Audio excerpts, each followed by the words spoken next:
Tune in and drop out, live from the Satellite of Dreams, echoing directly into your eardrums. With a co-host Murph taking an Antarctic sabbatical, Brogan is playing some old classics. Joining Brogan today is Steven, a Daydreamcast regular with the sharpest British wit this side of the Mississippi. Today we are talking about the horror classic Silent Hill 4: The Room. Steven, how are you doing, man? I'm good. I have a few points to raise. The idea that it's the sharpest British wit feels like an insult. You know, for Brit it's sharp compared to other countries, and I accept that. That's fine. Also, is this game a classic? To be discussed. That's, it's we'll get into it when we get into it. I kind of had like a question mark at it. I don't even know your opinion on it. It's a cult classic. For sure, a cult something. Yeah, there's a lot of talk about the Silent Hill trilogy, let's say that. People like to talk about the Silent Hill trilogy. Steven, have you played a game recently? I've played loads of games recently. I recently, within the last 2 years, acquired a child, and that has meant watching fewer films because it's hard to concentrate. But it's meant playing a lot of more stuff on my Switch, basically, because you can just like pull things out and play stuff.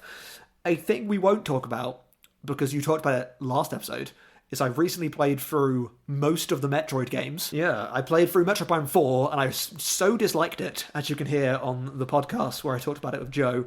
We both disliked that game, and it made me think, was Metroid Prime ever good? So I played through Metroid Prime again. It turns out, yes. And then I went, wait. More Metroid. So I played Super Metroid, I played Metroid, I played Fusion, I played Zero Mission, and then I played Dread. But that's irrelevant. What I have played recently is, in preparation for Resident Evil 9, I played through Resident Evil 8. But what I'm playing at the moment, which I haven't played before, I just finished Resident Evil 1, but I'm currently playing Resident Evil Remake. Oh my gosh. Resident Evil Remake is one of the best games I've ever played. I agree with you. Because we'll get to this later, that I've become a Silent Hill person, and I played for Resident Evil and went, I get it, but it doesn't hold. There's so many bits of it that are really annoying, and when it works, it's really cool, but there are many times where it doesn't work. And I am mainly that annoying anti-remake person of just play the original warts and all. And I am having to rethink a lot about myself, because I think Resident Evil Remake is one of the greatest games I've ever played. I think it's just phenomenal. So especially since you just jumped off of Resident Evil 1, I think it might also be a contender for best remake, because it does the thing where it maintains the spirit. And, it's actually pretty consistently this is the same game, but it is just, better. It's just better, period. You know? But it's fascinatingly better, because it is added to... If you hadn't played Resident Evil 1, it's still a great game. But if you have, it does these little twists on what it knows that you think you know. And as a horror game, Dark Souls 2, with its Scholar of the First Sin, did this a bit as well, of when you're used to the game, it does a little twist on it, and you're like, oh, okay, this is more so. So you've got whole new areas, you've got puzzles changed, and when you find a new area, you go, there wasn't a door here before, why is there a door here? Or a boss fight is slightly different, or an encounter is not as it should be. And it just, every new mechanic is so smart. I think the reason I'm against remakes usually is because most of the games being remade at the moment, I just don't think needs to be remade. I don't want to play the Silent Hill 2 remake. I don't, because I don't see how changing that game would be additive. But remake feels like, to me, there was a time in game development where developers, with the technology they had, couldn't make the games they wanted to make and made compromised versions of visions. Yeah. And remake feels like what that game was supposed to be. And you go, oh, I get it. This is amazing. Well, it's not just the compromises, because sometimes you could be like, well, the compromises are essential to the product, and like there's still definitely a little bit of that with the fixed camera stuff, but here it polishes that fixed camera stuff with like the backgrounds being like beautiful CG that like still like looks really fucking good today. And then like it's so inventive, because like the one new mechanic that always sticks out in my mind is sometimes the zombies come back up and you have to like burn them. It's amazing. I love that. That like really fucks with your resource management and really makes you like sit and think. You're like, ah shit, what, like how many times am I gonna actually go down this hallway? And like it's a real question you have to ask. Oh man, I love it. And it has the addition to the map of the like the red rooms or green rooms, so it's just such a smart iteration on. And yeah, the red zombie thing is brilliant, because you're mapping out routes in your head, and it is making you play in a different way, and again finding a way to surprise you with a game that you think you know. Yes. Let me ask you to take a step back, because you prepped for Resident Evil 9. What did you think of 8? I wrote this on Backlogged. Here's my big brain take on 8 is that it's in the title, and you know Florida. You're familiar with Flow Rider. Yes. And the theme parks they're in. Yes. You should read Resident Evil Village as in Disneyland or Disney World. This is the Resident Evil theme park. I can totally see that. Yes. Resident Evil theme park experience. It's really fucking awesome. It's so fun. It's got the main central concourse. Then you've got Resident Evil 1 world over there. You've got Silent Hill world that you go into for a level, and it's really fun being in Silent Hill world. Then you've got the water world, which is kind of not that great, but it's still kind of fun. Then you've got industrial world, and it's this condensed theme park experience of Resident Evil. And it's not quite as good as the best of Resident Evil, but then it's knowing and fun and silly, and the shooting's not great, but the upgrade system is kind of great, and it's so uninterested in being difficult or giving you any friction, which makes bosses boring, but it makes the game persistently really fun, because it is just serving you up this buffet, which I want to feel like I'm above, but I found really, really fun.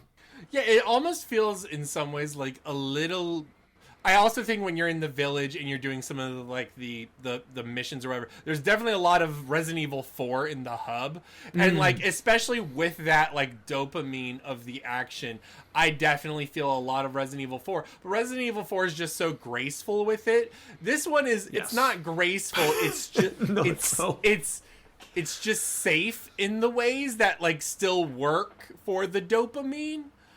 I like it. I definitely liked Resident Evil 7 more. I thought 7 was like a promising like future for the franchise, and we've already taken a turn into okay, well, not so much now. 9 I'm looking forward to. But I'm holding my breath, Steven. Capcom hit and miss in equal measures, and often even their hits are misses. But they are always interesting, and I'm going to be interested by Resident Evil 9. It having Leon in it puts me off a little bit, but we'll see. Yeah, I think when I was a young lad, having Leon in a game to me was like a seal of quality. Like, oh man, this is going to be a good Resident Evil. Nowadays, my cynical self is, now that I'm older and wiser, my cynical self is like, oh, they put Leon in it. Yes, they don't trust the protagonist in case of emergency. Paul, Leon's in this one. Yeah. Yep. Oh well. But Steven, have you looked outside recently? I've been outside today. I walked down the canal, but I don't know if I've looked outside. Have you played Look Outside? Remind me what this is, because I think another friend was talking to me about this recently, and it sounded awesome if it's the game that I think it is. So it is an RPG Maker horror game. Yes, yes it is. That is basically like an H.P. Lovecraft sort of like ethereal cosmic horror has destroyed the world, and you are in an apartment complex, and you are hiding away in your room, and you have 15 days to exist. And there's like a bajillion endings. And some of them are like you just stay in your room for 15 days. You're probably gonna have to go out sometimes for food, but otherwise, you can also go through the apartment complex and talk to cult members, or you have to fight the monsters within. And there's a lot of different types of body horror within. The big one initially is definitely teeth, but then it goes into eyes and blood, and it gets I love super eye gross. stuff. Eye stuff is my jam. Ugh. I think one that stuck out to me in the main quest was you go to your landlord's apartment to get the basement key, and the landlord is like a Vietnam vet, and it's sort of it's funny. You can either explore the ever evolving. You have to go through his apartment, I would say 3 or 4 times, and each time it gets progressively more like a battlefield with soldiers and different elements, and you have to raid it for money, because every time you go through it, at the very end, the landlord's like, hey, give me more money. You owe me money. And that amount keeps increasing. And if you don't look through and you don't risk yourself, it's going to take out all your money. Like he'll be like, give me $700 for rent, and there's no other way to do it but to do it. And like, so that's a really cool balance. And like, it's little elements like that where you explore his like past trauma and psychology if you're actually going through the battlefield. That's super fun. It's a very goofy game at points too. Like the party members are all like have different neuroses.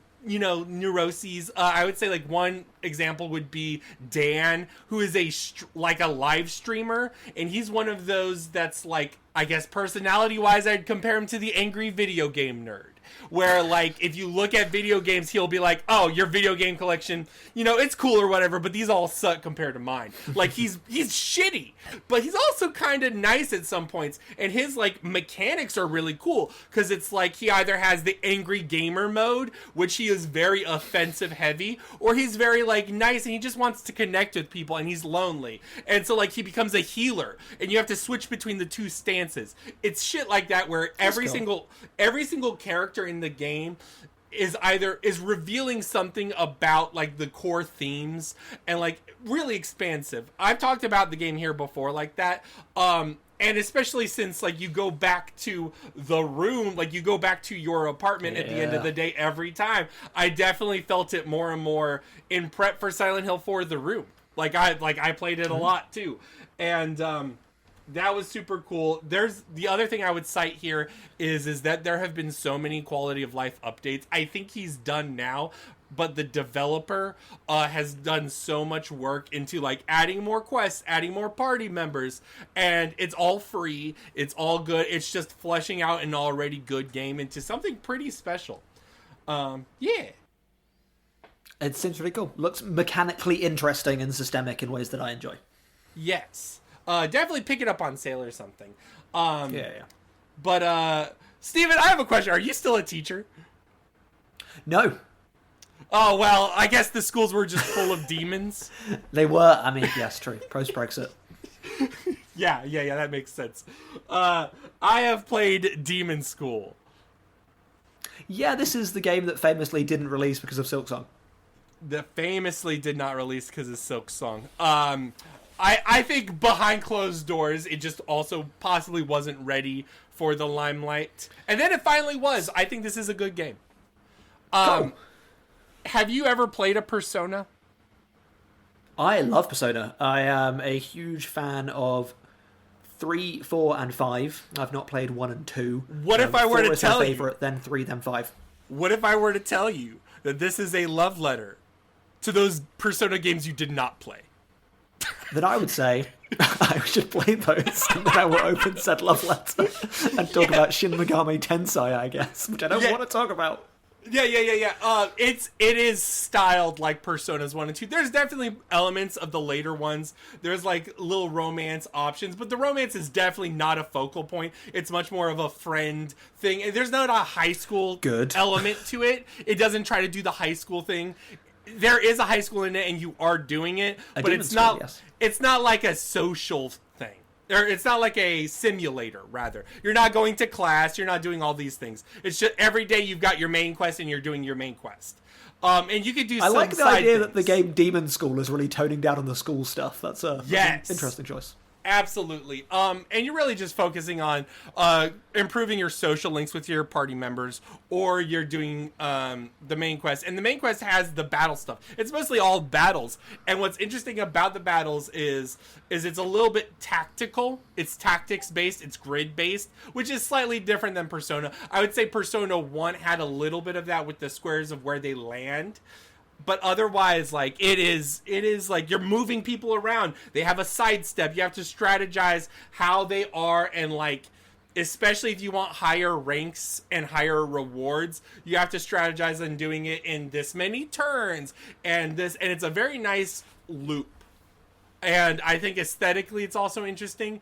And the writing, I think the writing can be a little like at times, and I only say that because I feel like it will definitely, like, I think the humor, like, does not hit for me occasionally. I do like the actual bonds the party members make, and I think every character design is really strong. But, like, I don't know, man. I think the best example I could possibly give is like the Destin, your like first male party member. He's like really into like snake monsters, and he thinks there's a snake monster on the island. So like his whole side quest and his whole thing is like, oh, maybe this is the snake monster I've been talking about. And like, I don't know, man, it doesn't land for me, but maybe it's someone else's cup of tea. Like a not as good version of the cryptid subplot in Disco Elysium, where that guy just keeps talking about cryptids the whole time. You're like, why talk about cryptids the whole time? And then that has an amazing payoff. Disco Elysium has, for sure, a better payoff than this. But yes, there's a little bit of that in there. I would recommend the game. It took forever to come out, but I think it was one of the best of 2025. Probably top 5. Are you saying Demon's School is Demon's cool? More like Demon's Rule. Oh gosh, that's a step above. So, are you a Persona 1 and 2 person then? Are you that kind of person that goes, 3 ruined the franchise? No, fuck no. I think you want to say yes though. You really want to be that person. No, don't you? my take is that Persona got better every time. Kind of. Really? Kind of.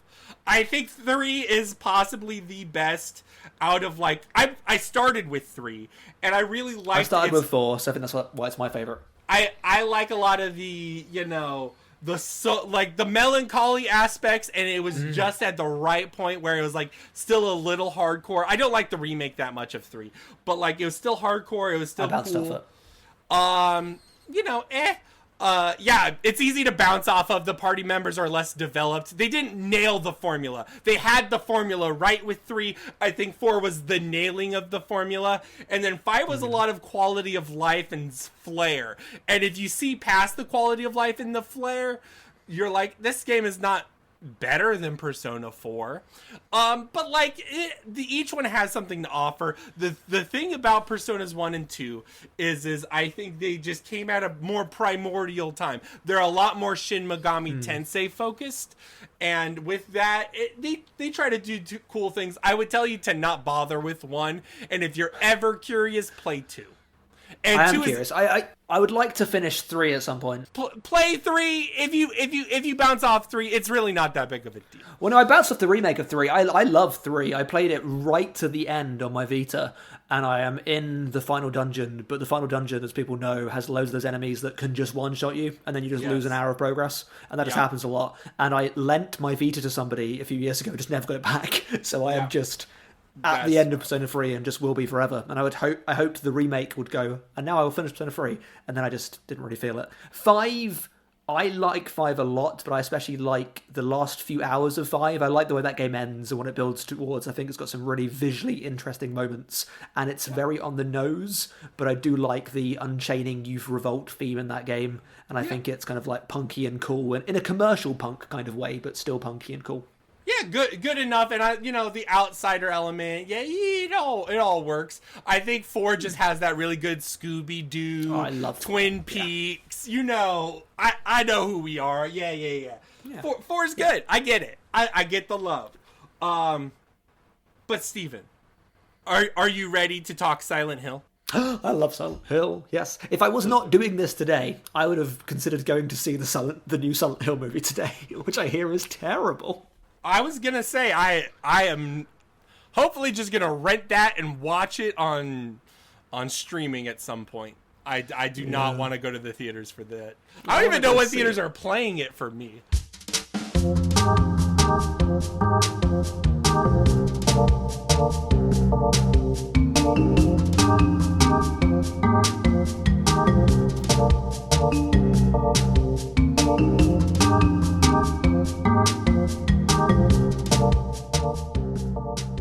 Okay, so this week's Variety Minute is the Silent Hill games. Steven, tell me your experience with Silent Hill. It's very recent, actually. I had not played these. It's very, very recent. I played through all of them last year, towards the end of last year, because Silent Hill F came out. And I wanted to play Silent Hill F, but I didn't want that to be my first Silent Hill game, because that just felt wrong to me. I'd played PT, and I love PT, and I still own a PS4 with PT on it, so I could still play PT. So therefore, I went, I should play Silent Hill 2, because everyone says that's great. So I asked some people, hoping they'd just say, play Silent Hill 2. I said, should I start with Silent Hill 2, or should I play Silent Hill 1? And they said, you should start with 1, because if you really like 2, it's hard to go back to 1 after you've played 2. And I was like, okay, that makes sense. So I played 1, and I loved Silent Hill 1. And then from that point, I played through the entire franchise up until Silent Hill F. So I've played all of the mainline games. I've not played the Vita spin-off and the others spin-off, but I'm including in the mainline the PSP, the Wii game. I played the PS2 version, but the Wii game. And I watched a bit of that virtual choice-based TV thing that was absolutely dreadful. But I've played all the proper ones. You are a more hardcore fan than me, for sure. At this point, you've experienced more than I have. No, thank you on some of that. The thing about one of them isn't good. Only one of them. Yeah. The thing about Silent Hill 1 is it's the vibes. It's the execution. And that's where I think you're absolutely right regarding remakes.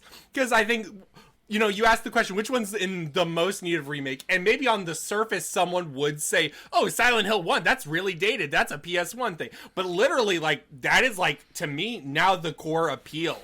Is playing it and experiencing that specific. It's the best horror game on the PS1. I mean, I've not played enough of Resident Evil 2 to really say that, but for me at the moment, definitely. And I know there's some people that like their clock towers and fatal frames, and I'm not cool enough to really be in those minds. But Silent Hill 1 is just so beautifully built around the constraints. To go back to Resident Evil 1 is punching and doesn't quite work. Though is still great, whereas Silent Hill feels like it knows what's being built around it, and it uses those constraints really powerfully. I really like how combat feels in Silent Hill. I love that, just lock on and hope, and sometimes you're going to miss, and you just miss, and that sucks.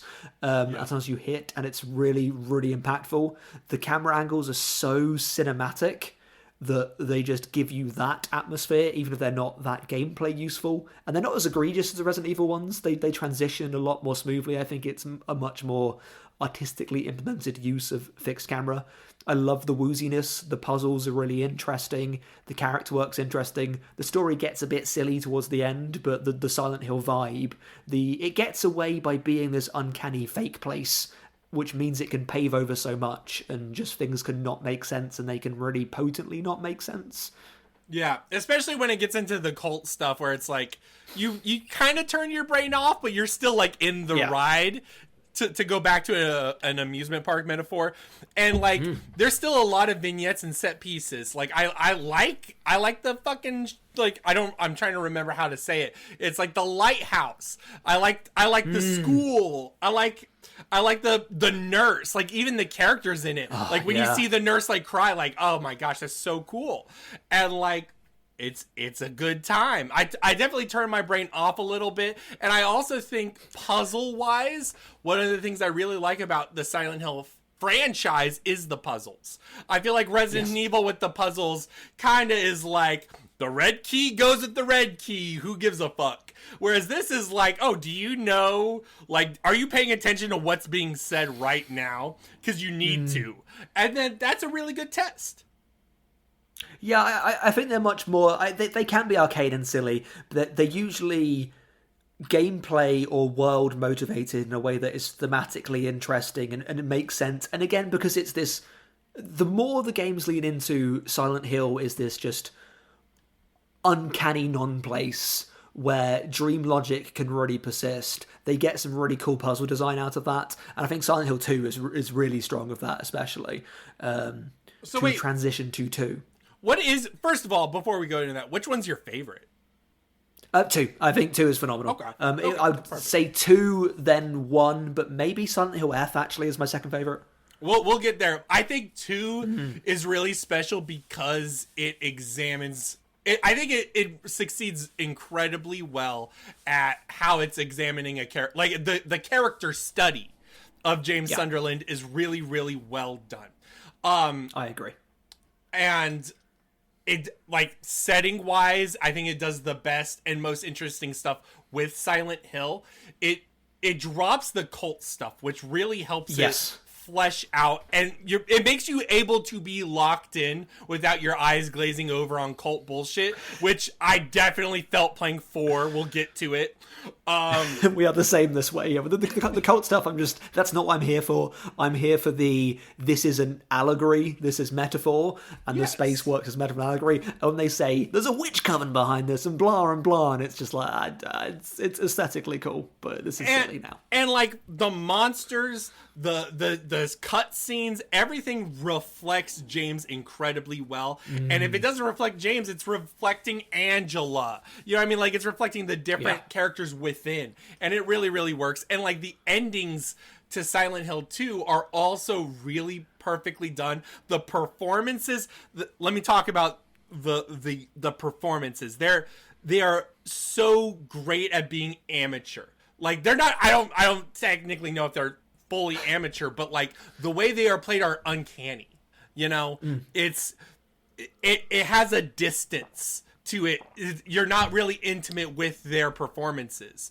Like, every time I hear it, it feels like they are emotionally stunted, which they all are. Silent Hill 2 is awesome, and it really appeals to me on that systemic level of, we now know the tricks of Silent Hill 2, and we now know that it's only tracking a very few characteristics, but it sells the illusions so well that you don't know what it's taking account for, and it makes you play it in a really different way. And I think Silent Hill F does this really well as well, which is why it is as special, or almost as special, of this conversation with you as a game that is being reactive under the surface. I love the tracking, like how long you spend in a death state, how long you spend with a certain character, of it makes you play in a different way and think about things that you wouldn't otherwise. And Shattered Memories does even better stuff with that, arguably. But the way this is embedded into a linear-esque horror narrative is really cool. And then you can carry your save from Silent Hill 2 into Silent Hill 3,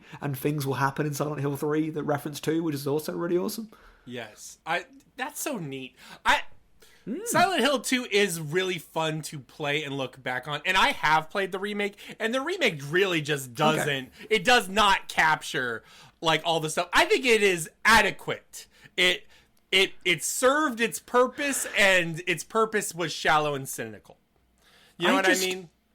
I have questions about the remake, because I obviously haven't played it, but does it have... And I've asked others this, and I've got, like, mixed responses. Does it have conventional third-person aiming? Yes. Short answer, yes. I would say the biggest thing, like, fundamentally, the difference is combat is meant to be fun in the remake. I don't want combat to be... I know I sound stupid, but... Yes, I think this is the big sticking point, because, like, okay, spoiler alert, dear viewer, combat in these games is not particularly great, but it works, and it's meant to be awkward and clumsy. But when it clicks, it does feel really good. And Silent Hill F is the best for this. When you probably bonk someone in Silent Hill F, it feels damn good. But there is a specific reliable feeling to the pipe in Silent Hill 1 and 2 that when you learn exactly how to use it, that there's that growth there. But it is so good at selling that idea that the person you're playing at is not proficient at fighting, and that is defining the world. I also, and hopefully we will talk about Metroid Prime soon, because I like Metroid Prime for the same reason. I like video games that think about shooting in a different way than just twitch aiming for headshots. And I get a bit bored of homogenized game design. And I really wish a game would be as bold to come out today and go, no, we've just got a lock-on system where you lock onto someone, you shoot and you hope that it hits. Of that can still be a compelling way of shooting. And it works in Resident Evil Remake, for example. And I really miss other ways of interacting with guns in the world, using a gun as a primary verb in the world, rather than just I move a reticle and I aim, and because I'm a proficient player, I can skill my way through something, as opposed to a slightly ambiguous lock-on system where you don't know if it's going to hit, but you just hope it does, and that sells something of the character and doesn't need to be refined and improved upon. I agree. I think standardization of gameplay is probably one of the biggest scourges. And like literally, if you look at innovation and like when you look at an indie game, a lot of times they will just be like, this older thing I like was forgotten. What if I bring it back? And it's for Silent Hill, there are cases of good combat and you can make it engaging. Like we keep talking Silent Hill F. Silent Hill F has good combat. It plays well to what it's supposed to be. Whereas, like, I do think the remake of 2 plays a little like Resident Evil, and it's like, yeah, it is what it is. You know, I want to avoid combat when I can. So yeah, and these games aren't crazy hard or nothing. Like they will give you plenty of stuff. And like to go back to the psychology, you can heal yourself a bunch into, and like you'll get a very like happy, like, oh, you're taking care of yourself ending. Whereas if you're not taking care of yourself and you're doing specific things, it'll pay attention to that too. I love all of that. Yeah, because it maps it to the psyche. It understands the metaphorical layer of what's going on, and that you are a manifestation of feelings, basically, to be reductive. It's more than that. So therefore, your physical health state is reflective of the emotional state of the character, and it is in conversation with you as a video game player. If you play really conservatively, it will reflect that as your mental state for the character. And if you play really, I don't know, just like gung-ho and on the edge, it will reflect that. It's what I want video games to be. And like, I say it again and again. My favorite ending in Silent Hill 2 is that New Game Plus one, because I think it is also taking into account that player attitude of I have to open every rock, I have to open every door, I have to figure this game out. And if you do that, you will be as crazy as James is in that specific ending, and you'll go down rabbit holes you shouldn't go down. But I did want to say my favorite Silent Hill is actually 3. I love 3. I don't know why. I do love 3. 3 is great. To not spoil the conversation about 4 yet, because we're going to skip over 4. But I was when I was walking the dog today, I was thinking of this in my head. I think Silent Hill 3 is the best formally unambitious Silent Hill game. Yeah. And Silent Hill 4 is the worst formally ambitious Silent Hill game, which makes them both good. But Silent Hill 3 is so less daring and bold on a mechanics or design sense, but it's got an amazing character. It's got a really solid story that does some of what 1 does better, but it doesn't have that cool ticking stuff beneath, but it's a really compelling, brilliant horror game. I think it's safe, and it's for a lot of reasons, because 2 didn't sell that well in Japan, so they were like, let's crank these sequels out. I think what really draws me to it is that sort of franchise realization. To me, this is the best Silent Hill game, and there's probably better games or better works within the franchise. But like what it's doing, what it's doing with the cult stuff, this is the best the cult ever is. Yes, definitely. 100%, and this is the best. Like, for me, I think it's at least interesting until Silent Hill F happens that it is exploring an alternative protagonist. I think Heather / whoever you want to call her, Heather is really smart. And, like, the way the monsters are in this and her interactions with both the cult and the detective and everyone else, I like Heather, and I want to see Heather. The problem with James is, sometimes you're not rooting for him. You know, he is... Exactly, but it's games and different things, and that's why I like both of them so much.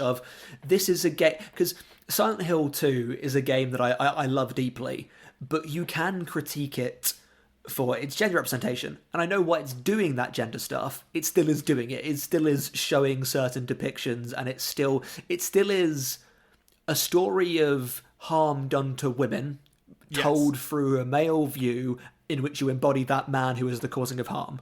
And it is an effective way of telling that story, but it still is guilty of being that trope, which is negative at heart.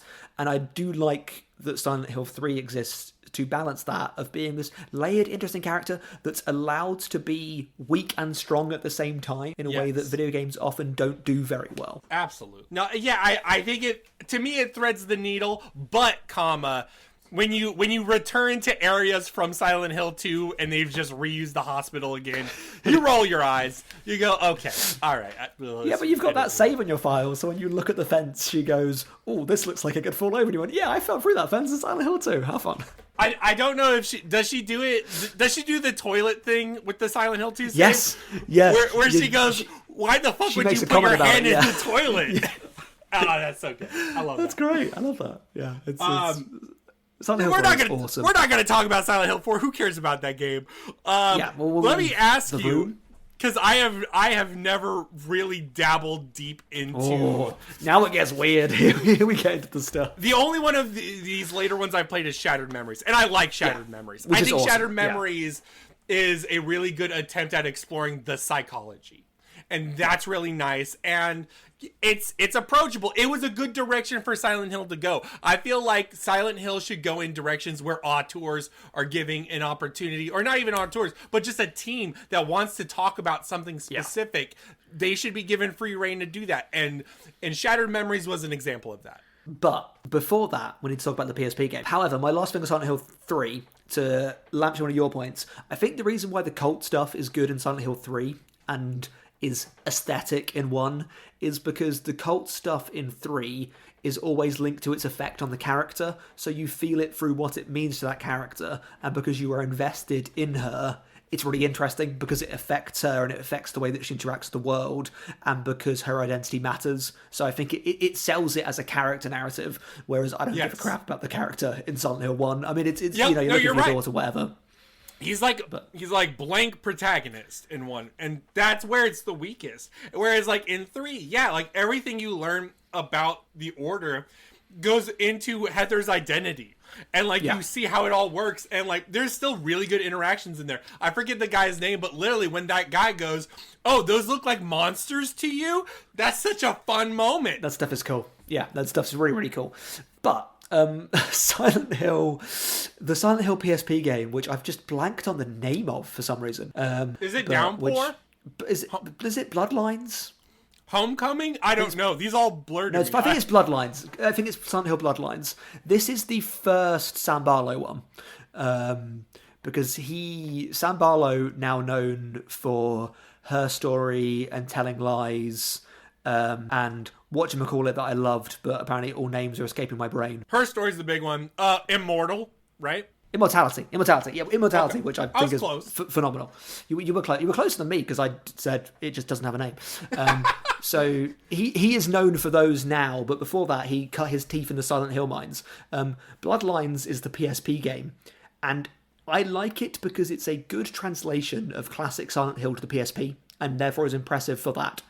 I also like it because it's the only Silent Hill game where you get a goddamn assault rifle, and that should not be a thing that exists.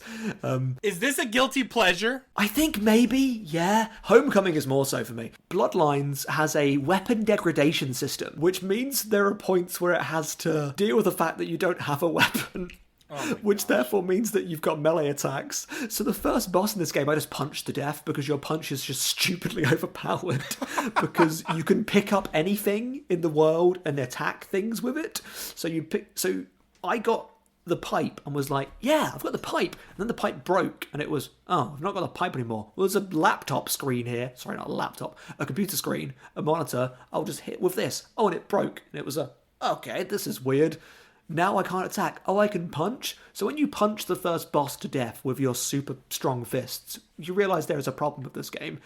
And then when it gives you an assault rifle later, there is a bigger problem with this game. Let me ask you, can a power fantasy be scary? No, it's not. It's not scary, but the level design is fun because it takes advantage of how restricted the PSP is to do the mirror world really well.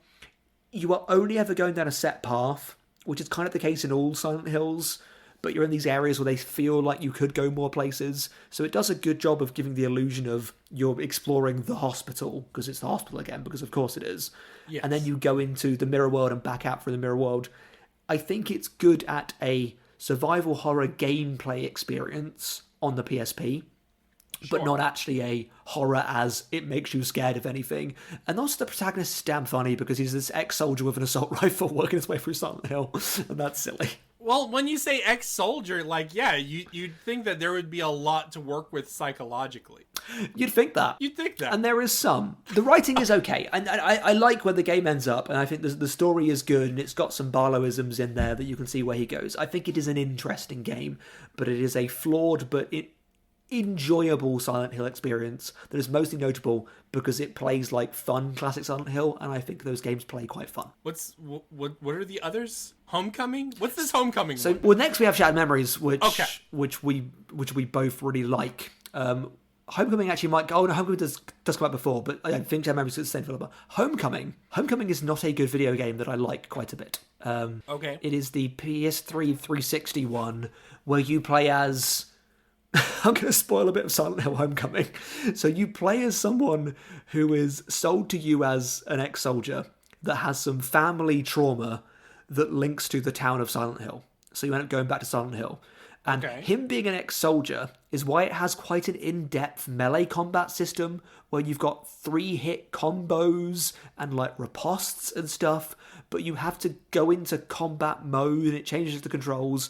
And it's cumbersome, and the PC port is broken and will crash, and it can't really do things. So the real survival horror of this game is surviving the controls. Uh-oh. But it's a Stockholm Syndrome thing, but I kind of liked how I didn't want to engage in any fight, because that did give it this palpable dread to, I don't want to fight you, because sometimes it goes well, because I just do the same spinning move of a knife, and I should not have a knife spinning move, but I do, and when I get it just right, it just destroys people. But then the game can just go, oh, you're dead, and you didn't save until 20 minutes ago, and go back and do that. So I liked the tension of that. I like how it looks, and it is just being different. It doesn't feel homogenized, it doesn't feel polished, but it also just goes full-on stupid in a way that I enjoyed, because it justifies this combat system and you getting weaponry you shouldn't have by you being a soldier. And then the twist is that you're not a soldier.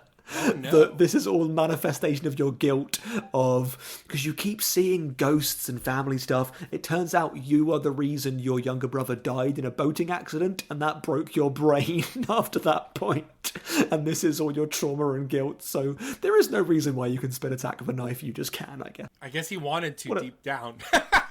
What a silly game. Was it a PSP game or was it like a 360? This is a 360 game, and it is we're not quite sure what games should look like on the 360 yet, but we're having a go coded that I kind of like. Let me ask you, again, I haven't played a lot of these. Is Pyramid Head in this? He is in a bonus ending of this. Okay, all right, okay. I was curious if this was like the time where it's like, yeah, we're gonna throw the mascot in, and the mascot is this guy. You know, you love Pyramid Head. Everybody loves Pyramid Head. He's in Downpour, and that's Downpour is the only Silent Hill game I don't like. Okay, like flat out, not unironic enjoyment. You know what I mean? Like just fuck no thank you. Yeah, and I still don't hate it because the setting is still palpable, and I like the feel of a Silent Hill rhythm. But so it does the Bloodlines thing of giving you weapons to pick up and they break, but it's just attack button combat system that's so boring, and Yeah. it philosophically breaks the game for me, because though you're not doing combat that often in this game, which in Bloodlines combat's quite frequent because it's a condensed experience, combat's quite rare in this game, but because you're constantly seeing the pick up weapon prompt, it fronts combat, so you're never not thinking about combat. So combat ruins the game because it is the most fronted mechanic of the game. It's boring and you can't ignore it because it's constantly like, pick up this, pick up this, pick up this, this is a weapon, pick up this, pick up this. Like, I don't want to pick up this, I don't want to fight, I don't want to play. And it is the most uninteresting narrative, the most uninteresting protagonist, and it is... Whereas Homecoming is a game that comes out of, we're not quite sure what games look like yet on this generation of hardware, and we're trying some things, and they don't work, but it's interesting and it's flawedness in how it is flawed. Downpour is, this is just a copy and paste action game of this ilk, and it's just not a good one. So it's just dull. Yeah. Damn. A shame. Damn. But you know what game is still dope as hell? Is PT. PT is awesome. Yeah, I was absolutely stunned by this when it came out, and again, still have it on a PS4, so I could. So this was my first Silent Hill thing, and yeah, PT is really special, isn't it? It shocks me how much a demo influenced horror games. Like, there is, like, a notable point where it's like, oh, these games want to be this. And they want to be something that's, like, only a taste at what could have been. It's crazy. It's... Game as short film is really awesome. This idea of, what if we really thought about the limitations? To go back to the Silent Hill 1 point, that game is great because it knows what it can do and what it can't do. And PT is, well, we've got a corridor, we can make it look amazing, and we've only really got this one environment. What can we make out of looping you through this environment? And the fact that it is visually proficient, they know you want to stare at things and look at things. Well, let's make the gameplay you getting creeped out by looking at things and staring at things and it being uncanny and changing. It's really good environmental gameplay, like gameplay through the design of the locale. This goes back into that auteur thing, I think, with Guillermo del Toro, Hideo Kojima. Like, they had a direction they wanted to go with this. And that's literally all you need for, like, at least an interesting, take. Same with Sam Barlow, is like, you want to at least see what they're trying to do. And that's really what, like, the vehicle we want to be in. And they did an incredible job. And I think I'm okay with it not ever coming into full fruition. Actually, yeah. Because I think Kojima just took those things and did other things instead, and it's okay. Like, it's fine. Yeah. And plus, I don't know necessarily if a Kojima Silent Hill would have been exactly what he wanted it to be. You know what I mean? Yeah, I agree. On the last Quick Save podcast that I recorded with Joe, I was speaking about Super Metroid and how I really, really loved it. And I quoted what I quote quite a lot, which is, and I'm going to get the wording wrong, but it's from the Arcane Kids Manifesto, which is, gameplay is a way to hide secrets. And I don't think they're saying that is true of video games. It's, video games are cool when they do this. And PT is that for me. I love games that are full of things that you're not even sure are there and you're uncovering, and that it uses its gameplay about you going, what is going on here? What is this? I love the conversation around it. The game feels haunted. You're not sure if there are things in it, and you're not sure if you've seen everything. There was so much talk of, is there more in this game? Is there not more in this game? My favourite games are things that make you uncover them and are full of secrets, and that you playing them as a way of uncovering the secrets within. And the fact that it's now lost media has only added to the mystique. It's cursed. It's the ring tape. It's something. Just like that VHS aesthetic of it. It also lends to it being now defunct technology that you can't get anymore. Oh, PT is awesome. What other ones are there? There's Short Message. I didn't play that one because I don't have a PlayStation 5. Yeah, I don't know if you're missing that much. I hear it's terrible. Yeah, I won't go into it in case you ever do. I feel like it's underwhelming. I do like that I'm okay with it existing, is the way to say it. Like, I think it was an attempt. Poster. Yeah, I'm not opposed to it existing. I'm just opposed to playing it ever again. You know? When I go to the store page, it says short message. Broken. I'm not opposed to this existing. Oh, I don't like that. Yeah, great. Yeah, glowing reviews by me. Yes. Yeah. Mostly positive. But Silent Hill F is like, whoa, this is possibly my favorite Silent Hill now. Can we have the big conversation about this game? Because how much of the game have you played? Have you done all of the endings? No, I have not done all the endings. All that's like in the new game pluses, right? I don't even know how you get them. It tells you. It's really good at telling you. And even when you're playing the game a second time, it tells you if it's a new cutscene or not. So you can just skip cutscenes, and it tells you if you go to skip it, it says skip a new cutscene. You go, no, I'm not skipping a new cutscene. So you see the things that are different, and the things that are different are really, really interesting. Interesting in a good way or a bad way. I still haven't heard your full opinion on this. Silent Hill F is phenomenal. It is. Yeah. I loved it the first playthrough, and it only gets better and interesting. There's some decent critique out of it. Side Story, the Austin Walker-led video game podcast, just did a spoiler. Austin Walker wasn't on this episode, but just did a spoiler cast on it, and they raised some interesting critiques of how maybe the critique of the game against patriarchy and traditionalism dulls as the game goes on. And I do see that to a point, but I feel the characters get to such an interesting place. Silent Hill F is phenomenal for me because it is a really good story on the surface, but the game is so beautifully in conversation. And this, I'm going to get a bit spoilery here, but not too spoilery for you. Okay. The game is fundamentally, and this is why you need to replay it several times, is about a character who is controlled and doesn't want to be controlled and is constantly pushed in different directions. And each ending, the next two endings, are these overbearing figures that want to push her one way or the other way. And you can kind of guess what the last true ending is based off of that. Yeah. And why that is superb is because you're playing a goddamn video game where you are the person manipulating this character and making her do things. And the game is so beautifully aware of that, but not in a meme-y way, not in a we're making this into a gimmick way. It's in a way to add to this theme of control and lack of power.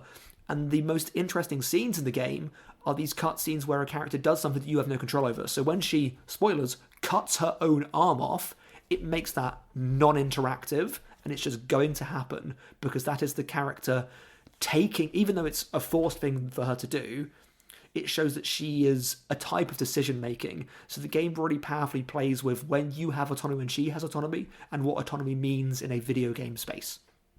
And I think it really helps that the shift in setting, you know what I mean? The fact that this is, 1970s Japan, I think really helps with those themes, especially like regarding the marriage and regarding the friends. Like I think culturally it is fascinating, and also really helps with the puzzles. One of the reasons why I like Silent Hill 3 is I like the puzzles in 3. And to me, it's just fascinating. And on top of that, it's got good combat. It's melee. The focus on melee and making melee right was a secret ingredient there. Yeah, totally. And it has some mechanics that Silent Hill 3 introduced, and that 4 introduced to an extent. Like this is so Silent Hill 4 introduced the stamina meter. Maybe it didn't do it very well. To be talked about at another time, I guess. And 3 has a more combo-based, proficient melee attack. So I like linking the female protagonist. It's like a callback to Silent Hill 3 in that way.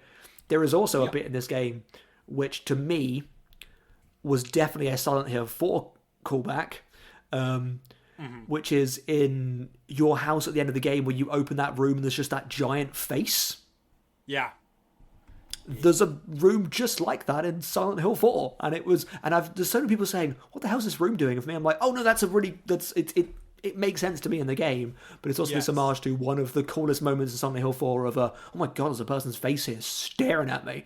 And in Silent Hill 4, that moment in the game, to spoil the conversation, is about control and complicity, because it is this character that you are having to escort around, but there are also ideas about who is in control here, and are you actually helping or are you making things worse? And it forces you to look at that and reflect on that.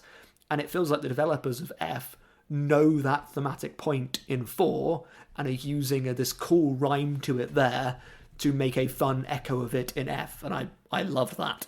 I also like the little add-ons for gameplay, and I love the creature designs. I think one of the secret ingredients here is creature designs, and this one does a really great job with it.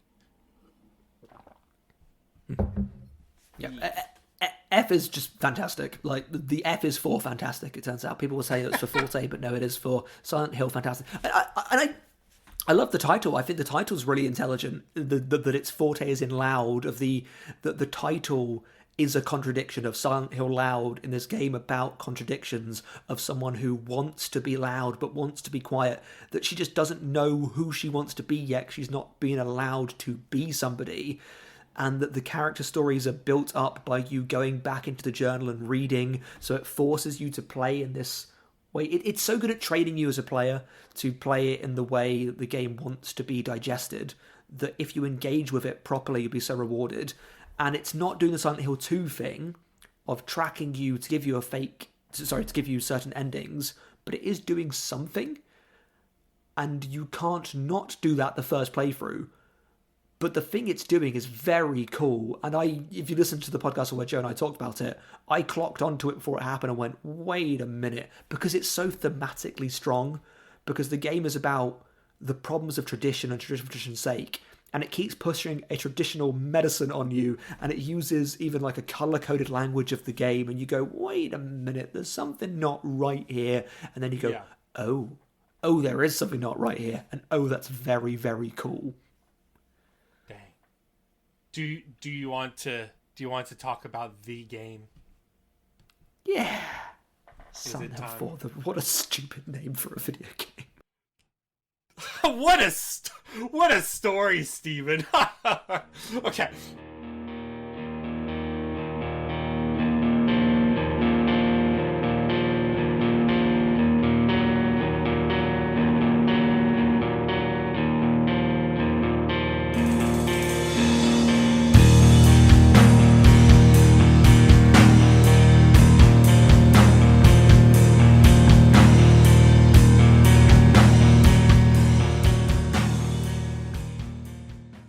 This week's game of the week. By the way, I did not write an intro for this. I'm freeballing.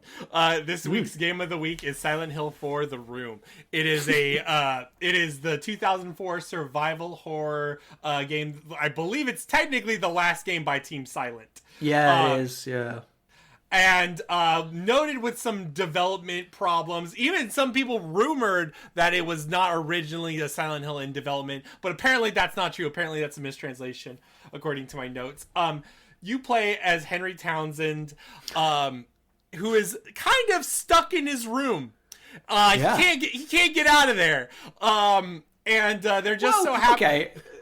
Let's interrupt straight away. Here's the big spoiler of Silent Hill 4: The Room. It's not even a fucking room. It's an apartment, man. Like, it's not even a room. There are several rooms.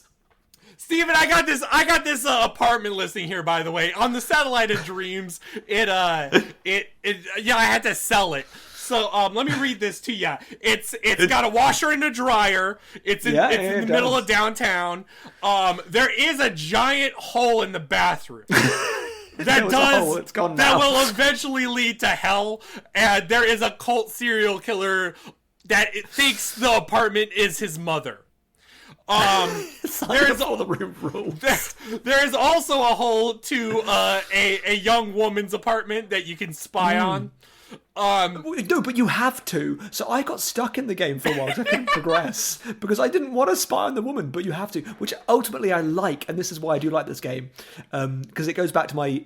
So that's why that room is so cool. God, this game's got such a bad name, but the room where that woman's face stares at you, that's the woman that you have to stare at earlier. So making her giant face stare back at you is such a. It's silly and it's video gamey, but it's damn effective. Okay, the room is cool. It's cool. I agree. It's broken. This game. Do not play this game. Do not play it on a PlayStation 2 because it's broken. Play it. I was about to only say on a PC. The worst. Even then, I literally played it in prep for this. The worst thing about this game is playing it. For sure. Oh, it sucks. 100%. And you know what it is? It's the fact that they decided to put a lot of creatures in combat, and they encourage a lot of combat. They encourage a lot of back and forth. And like it's brightly lit so you can see the things. And like when you're trying to avoid the combat, you just get fucking wrecked. So you have to engage, and then you're like, oh, this. Yeah. You don't get scared, you get frustrated. And then you're like, ugh. So this game is full of ideas, capital I ideas, and I love every idea in this game. They should not all be in the same game, and the implementation of them is at some points okay, and at some points absolutely abysmal. To go back to the remake conversation, Silent Hill 2 doesn't need a remake. 1 doesn't need a remake. I would love a remake of Silent Hill 4. To actually find something brilliant here, because I think there is something absolutely brilliant here in some of the ideas that's going on, and it's where to begin with the conversation. Should we talk about the room first, the titular room? I don't even know where to start. I think the coolest thing I like about the apartment is how to save. The fact that you always go back to it. It feels smothering, in its isolation, where you're like, it feels like being a shut-in.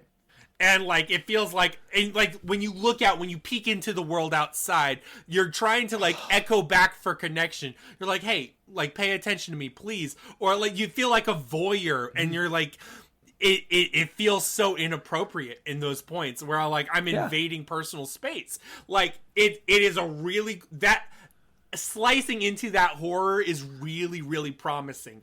And I even like the fact that like there's little elements in the apartment that gesture towards the places you visit. Like for instance, Toluca Lake has a picture above the couch. So like there's a little bit of like, especially at the start, you're like, is this an imagination thing? Like what's going on here? It's really neat. I love it. And I like the outside mirrors. So the events you've gone through, you start to realise they actually are having an effect on the real world. That it isn't just dreams, because you see things happen, the news happens. When I talk about Silent Hill 4 The Room, I think that it's amazing. And then I remember that playing it absolutely sucks, because all the things that it's doing are so me-coded and so interesting. So one of the cool ideas about Silent Hill 4 The Room is that this room you go back to is the game's safe haven. There are not save points in this game. There are tunnels that take you back to your apartment, and in your apartment you regenerate health, and that's the way you get health back. And in your apartment you can save. So it is such an important resource for you. It is this place that is this reprieve from the horrors of nightmare worlds. Yes. And why that is so cool is because the part of the game is it takes that from you. The place corrodes and gets haunted, and it isn't a safe haven anymore, and you lose that thing. And that's such an interesting gameplay tension of this one place that was my reprieve from horror is now turning against me and corroding, and it corrodes visually and looks gross. It gets literally haunted in imperceptible ways. What another thing I like about this game, it's so interesting because I feel like this podcast will be us gushing about it, even though I do not. But guys, don't play this. Don't play Silent Hill 4 The Room. It's a bad game. I love it. One of the things I like is, especially as the story goes on, this has like the biggest cast of characters in it. And like when you see a character, you're introduced to them and you start to like dig them or understand them and like them. And then they die. And like as you're going through, you are feeling, I think and this you might are the be, cause of this. Yes, and you are also feeling, I would say, the most palpable sense of impending doom. I do think Walter is a good antagonist. And I do think like this is all working. Like I think there's something here like, okay, I'm progressing forward and it's scary. It's working in those ways. And then it'll do like to talk about the face thing real quick. When you go into certain rooms or whatever, it'll also just like want to scare you in different ways, unique ways that you don't see before. Or like there'll be like wheelchairs flying around, or like the way they do ghosts. Like the way they do ghosts in this game wasn't done in the prior 3 games. All that stuff is incredibly cool. I love it. Playing the game sucks. I don't know how to tell you. So The Room, again, is it being haunted is fantastic and phenomenal in such a purely conceptual way, and I want them to solve this because it is brilliant. But there are just things to be done because the game can just be broken for you. You can just be fucked. And there were points where I was so glad I was playing it on a perfectly legal way because I could get around this. But things that can get haunted are the place where you save the game. And like, well, I can't save the game now because the save game area is literally haunted. Or the front door can get haunted. And the front door is where you pick up the letter that lets you do the next level. It's like, oh, actually, I can't do that. Or the room in which the hole can get haunted. And if the hole has moved to the bathroom, that means walking into the bathroom means you start to die and therefore can't get to the level. And listener, you may be thinking, but there's a way around this. You can get rid of the hauntings. Well, you kind of can't, to be honest. The way to get around the hauntings is an item of which there are a fixed amount in the game and you may not find. And you don't know where you need to place them because the game doesn't really tell you what is actually haunted apart from, I guess I'm just dying, I don't know why. And if you don't put them in the pixel perfect space, it doesn't do it. These are also tied to your endings, by the way. By the way, just keep that in mind, bookmark that shit. Continue. And that same item is the only way of killing the ghosts as well. I also want to complain about the puzzles real quick. Honestly, it's not even the puzzles. They're okay sometimes. It's a lot of back and forth, I'll say that. The other thing I did, the moment I knew I wasn't gonna really like this game was in the forest when you pick up the one item and then it says in one sentence like, oh, you're gonna get lost if you hold on to this item. I'm like, what? And like, so the answer is to go back to the apartment, leave it there, and then go to where you need to go, and then go back to the apartment and get the item again. That sucks. The whole process sucks. Every step of the process is not fun. I was constantly going, do I need this in my inventory? Do I take it back? Well, now that's full, and my inventory is full, and I need to go back to the room. Oh, God, I'm back at the room again. I don't want to be in the room. Oh, I've left that in the room. Oh, no, I can't get this. Oh, now my inventory box in the room is haunted, and I can't get to my inventory because my inventory's haunted. You know when we talk survival horror, it's like, oh, limited inventories really make you analyze, how you're doing your runs. This is the argument against it, dear viewer. Yeah. I fucking hate the inventory to this game. It sucks. Oh my god. And the stamina meter. Let's talk about the fucking stamina meter. Like when I'm whacking at a dog, and then like the other three dogs jump at me, and then I'm like, oh, my stamina's gone. I die, Steven, a little inside. And the wall attacks you. There are just some enemies that are just, the wall just attacks you for a while. And you're like, and you're really hoping. You're really hoping you can squeeze by them in like any other survival horror game. You'd like do a quick dodge. Maybe they swipe at you once and like you take a hit. But no, they swipe at you. You fall back down and you're 50 feet away. And then you do it again. And then you cry. Oh, tell the listener how ghosts work because ghosts are conceptually cool. But oh my god. Like being near them just fucking gives you that like kills you. That scream, like like you can't even like run around them because in any other survival horror it's a hallway running around the guy, and in theory, it's forcing you to sort of tackle this problem, but you can't tackle the problem. Steven just said it's tied to a limited resource. What the fuck are we doing?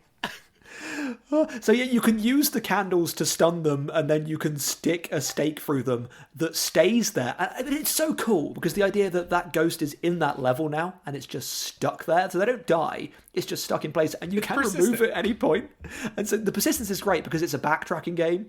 And when you realise that's why, it's like, oh god, because it makes you go through every level again in order as an escort mission.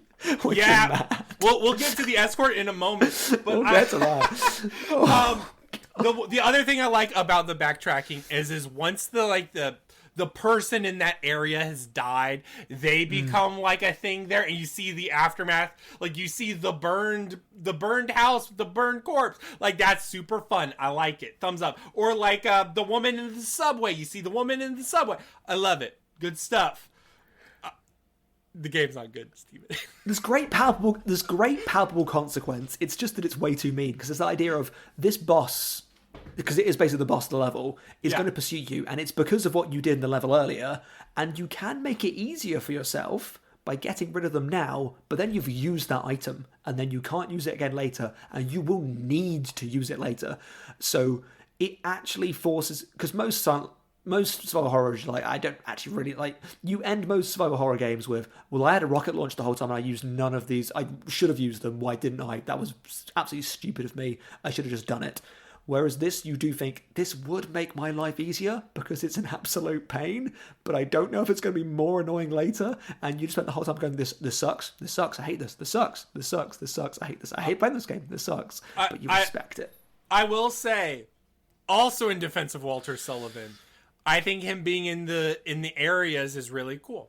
He's possibly, to me, like one of the better pursuers, just because of like that persistent dread and like, oh, I see him. Oh, he's gonna fuck me up. Oh, you can't kill him. Yeah, you can't kill him. Yeah, it's like, you can't nothing. Kill him. You just fucking run away. That's all you can do. I think that's effective and cool if it was in a better game. Yeah. I really want a Silent Hill 4 remake because I really love all the ideas in this game, and I like the player friction of it. They just don't all work together, and it is broken and it is frustrating. And there are ways with how modern game designers come to make this more interesting and to do even cleverer things with it. But the reason this game still stands out as interesting and cool is because nothing else is doing stuff like this. I love the haunted. I hated at the time the fact that I could not progress because my room was haunted and I couldn't unhaunt it. But the concept of your safe room is haunted and you're screwed, and now you're back in the real world, and now you're being pursued there, and nowhere is safe and everything is pain. That's really interesting. It's like walking in a Firelink shrine and seeing the no bonfire. Like, oh shit, I'm fucked. Everything's fucked. Ah! It's good. It's a good feeling. Yeah, it pulls the rug from under you, and in a horror game that really matters.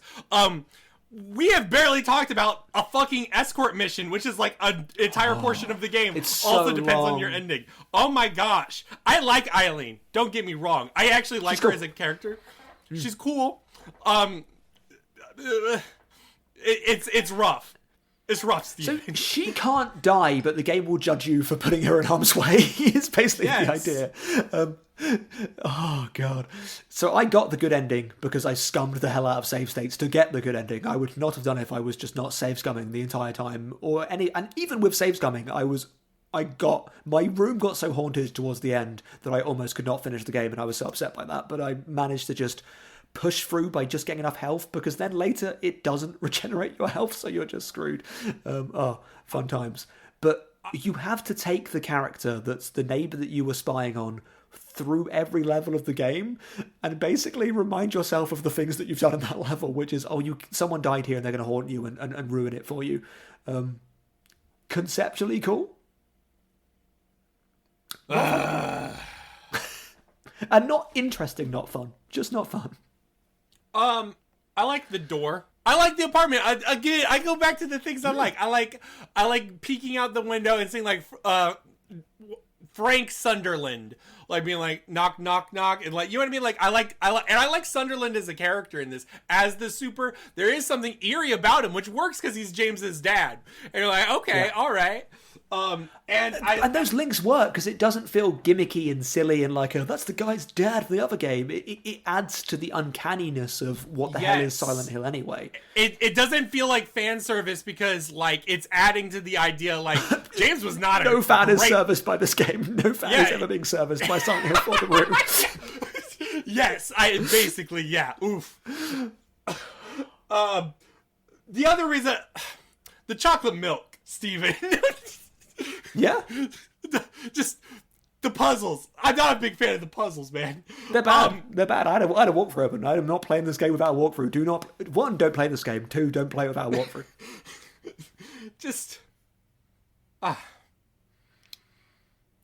I really like it though. I think it's really good. Let me ask you, like, why did we think this was the one to talk about?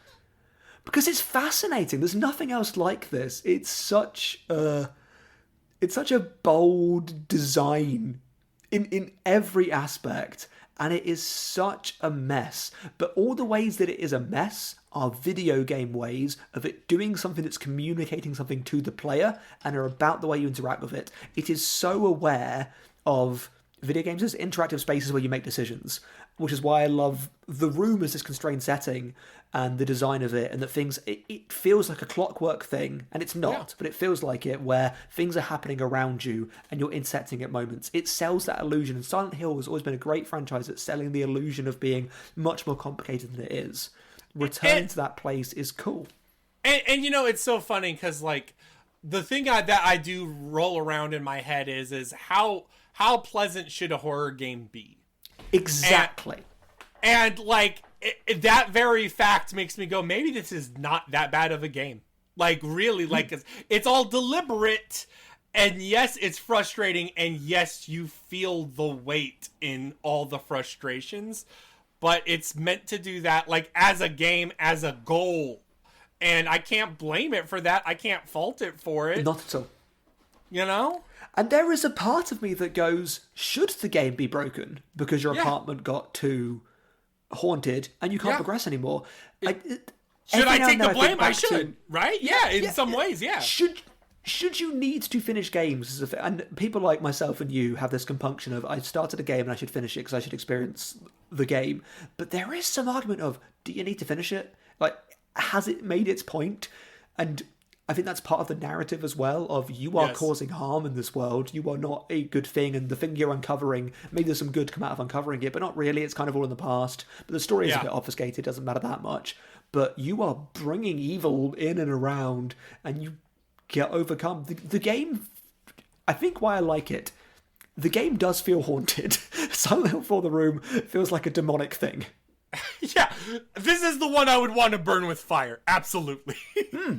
You need to use the disposable candle you may or may not have found to fix it. And I don't know if I highlighted this. The hauntings that happen are random. So it could be absolutely fine, or you could just be screwed. I was absolutely screwed. Do you like Henry? Remind me, it's been a little bit. The main character. Oh, he's interesting. The fact that you didn't remember his name, I think, does speak to something. But you know, but I'm also bad at names. I like him as a Silent Hill protagonist. I think he's better than Harry, which is Silent Hill 1's blank face audience surrogate. I do think he's a better audience surrogate. I think it works well enough. I wonder if there was a better way to do it, but honestly, it works. I like him because it's first person. I think that's a big part of it. I like that the rooms sections are first person. They don't control like a first person game should, because they hadn't worked that out yet, because this is a PlayStation 2. I know I complained about homogenization of control earlier, but there are some points you go, certain things should control a certain way, and this does not control quite right. But first person room is cool. Yeah. What do you feel about, like, the no flashlight, no radio?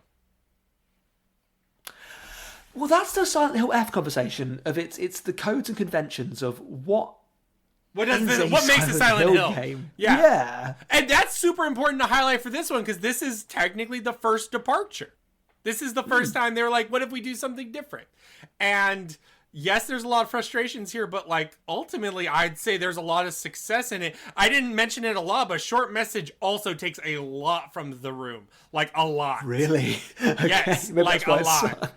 And that might be why it's like we're talking like locked doors with chains all over them and going into different worlds and different psyches or whatever, and like being claustrophobic because you're basically going through hallways.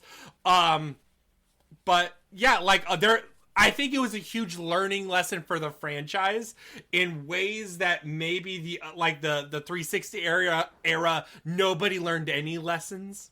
Yeah, it was more like maybe we should just not do this way. That was the one lesson they had. Whereas Silent Hill 4 was like there was a lot there and there was still meaning and intent. Yeah, and I think a Silent Hill game should be about duality. It needs to have two realms this idea of normality and twisted normality, but both of them you need to come to realize are twisted, and that's why Silent Hill F is really good at that, and Silent Hill for the Room is really good at that. All the Silent Hill games are really good at that, and it should be a narrative in which geography, external geography, is about internal geography. So the geography of the self, it's that psychogeography idea of you are mapping out the protagonist through the world around them, or something about that. And I think Silent Hill 4 does that well, or at least is doing that.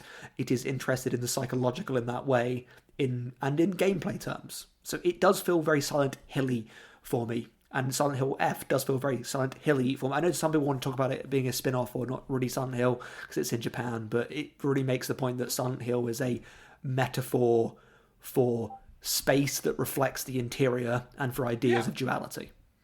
Yeah, and honestly, if people are going to be that strict about what a franchise is, then Silent Hill does not need to exist. You know what I mean? I would be okay if Silent Hill F was like a completely standalone game, but the fact that they put a name on it to help bring attention to it, and there's still a lot similar thematically, and it's still doing a lot of what the franchise does. To me, that's the ideal. I would much rather 50 Fs than one remake. Yeah.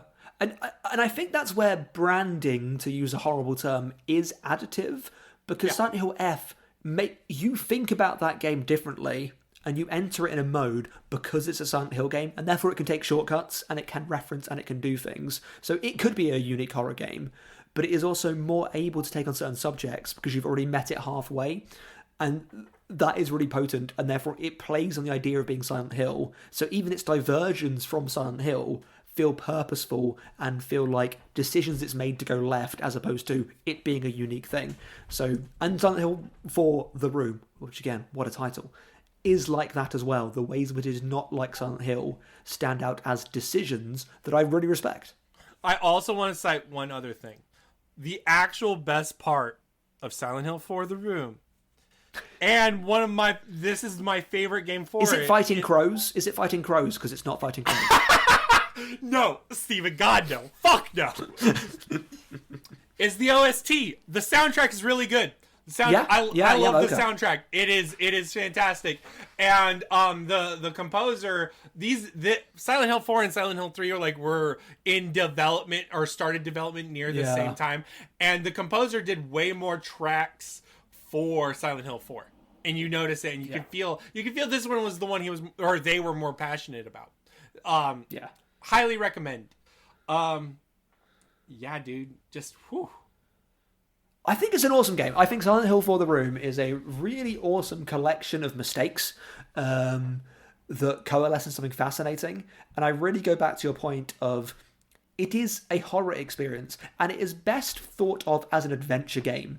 And from a time when maybe you do have to start the entire game again and have another go, and maybe that's fine, it doesn't fit into the modern way that people listen to this podcast and people like myself and you play games. But I think that's absolutely fine, because now you can play it in a way to make it palatable, which is just emulate the hell out of it. And it's worth experiencing as an emulated, sanded down way. And I would like them to return to these ideas, because the idea of going back to the room is really cool. The corrupting room is even cooler. The tunnel is so cool, especially as it plays off the idea of the hole from Silent Hill 2. That's a great visual metaphor of you are going through the hole. It is there now, and it is bad, and it takes you to bad places, and it moves, and it corrupts your place. I will say, one of the reasons why this episode took a little bit to do, because I think we agreed on doing it like weeks and weeks ago. I tried to play it as much as I could in one sitting. That was really rough. However, I really liked the game more when I did a slower pace, like a couple hours, like once or twice a week. That really helped. That helped a lot for this. And like it felt like going back to the it goes back to the room thing, like you're going back to this area of either comfort or discomfort. And like I feel like that really worked in its favor. I feel like, yes, we are not like the way gamers play games now is not conducive to this, but this is a game you need to have a relationship with, not so much just straight up play and forget. Yeah, which makes it so difficult, because 3 is the most player-friendly, what a great experience to get through. It is really streamlined with the whole like Jacob's Ladder stuff at the beginning of slipping out of reality. That stuff is so cool and propulsive. It's such a great action horror experience. And this is not. This is an adventure game and should be thought of in the lens of I'm playing a horror adventure game. I am not playing an action game. And maybe the action should not be there to the extent that it is. There should not be a stamina system and combat and the enemies are an absolute pain. There are better ways to do what this game is doing whilst maintaining this core of a game corroding around you. And I feel that in the modern era, you could make even more about the fact that what you're doing in the game is breaking other parts of the game. You know what they said about Hellblade? Oh, God. You got me in trouble last time on the podcast when I was on, and you made me insult Hellblade straight away. But that first Hellblade game where it claimed that it was going to delete your save if you died too much, but it didn't actually. Silent Hill For the Room should be doing that.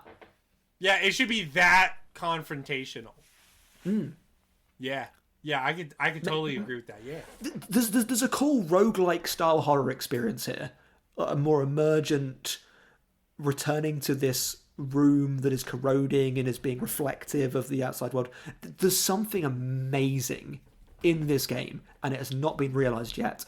And someone should make a spiritual successor or a remake or something.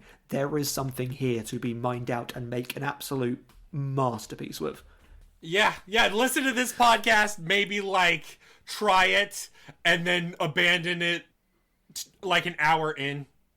Like that's for some people they just love it. There is a person that plays this game and just loves it, and there's a person that goes, why would anyone ever want to play this? This sucks. And both people are right. Yeah. This is one of those, it's like a Rosetta, not a Rosetta Stone, but like one of those litmus tests of like, how much do you... Yeah, it's a Rorschach test where it's like, yeah, you get what you put in some ways. And yeah. Steven, this has been a lot of fun. I loved it. However, your computer died mid-recording. I think this is a sign that this game is cursed and haunted and needs to die. It is? Yeah. You have a podcast with Joe, don't you? Yeah, Joe, who was on here, and he came on and you all said how curmudgeonly and opinionated I am, which is true, but it still hurts to hear. But it's true, and you were right to say it. So yeah, you can listen to the Quick Save podcast, which we've now got on a regular cadence. We're meant to record an episode this week, but it's difficult when you've got a young family sometimes to get things worked out. But yeah, we're going to be talking about Resident Evil and Metroid very, very soon on that. So more thoughts about Resi 8 and Metroid Dread coming up. We did our Game of the Year recently, which is fun, because we are the only people in the world who did not like Claire Obscure at all, especially me. Oh my Sorry, gosh. Listener. I haven't played Claire Obscure. I have no purchase on it. I probably you know won't what, Brogan? There's a reason you didn't play it, because it's not very good. There you go.